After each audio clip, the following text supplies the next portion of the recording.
వెంకటేశం అనే వ్యక్తి తన భార్య లక్ష్మితో కలిసి ఓ చిన్న గ్రామంలో నివసిస్తాడు. వెంకటేశం చాలా బద్ధకస్తుడు. కాని అతడి అత్త కనకమ్మ బాగానే ధనవంతురాలు కావాలని కలలు కంటుంటుంది. ఒకరోజు కనకమ్మ పొరపాటున ఒక లాటరీ టికెట్ కొనుగోలు చేస్తుంది. ఆ టికెట్ నెంబర్ తగిలి 5 కోట్ల రూపాయల బహుమతి వచ్చింది.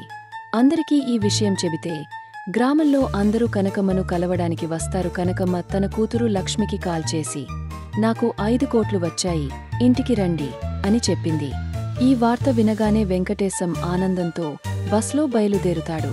కనకమ్మ ఉత్సాహంగా కూతురు అల్లుడిని ఆహ్వానించి వాళ్లకోసం పిండి వంటలు చేసింది తింటున్నారు.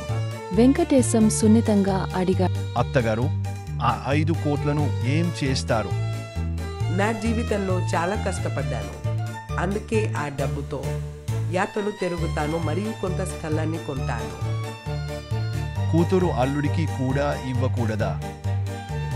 మీకేం అవసరం? ఆడపిల్ల ఇల్లు కాపాడుకోవడానికి నాకు ఏదైనా ఉత్సాహం పెట్టాల్సి ఉంటుంది. అతడికి అసహనం పెరిగి ఏదైనా ప్లాన్ చెయ్యాలని నిర్ణయించుకున్నాడు. వెంకటేశం తన స్నేహితుడిని కలిసి, అత్తగారి డబ్బులు మనకి రావాలి, ఏదైనా ఐడియా చెప్పు. స్నేహితుడు చెప్పాడు, మీ అత్తగారు ఒకటే బలహీనత, జ్యోతిష్యం మీద నమ్మకం. నువ్వు నమ్మబలికేలా ఏదైనా చెయ్యి.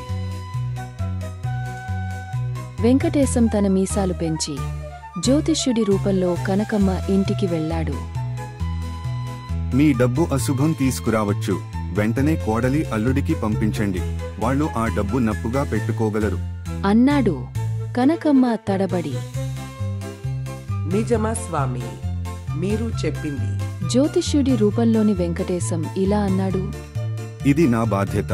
మీరు వినకపోతే రాబోయే దశాబ్దాలు బాధ కలుగుతాయి. డబ్బు వెంకటేశం కుటుంబానికి ఇస్తుంది.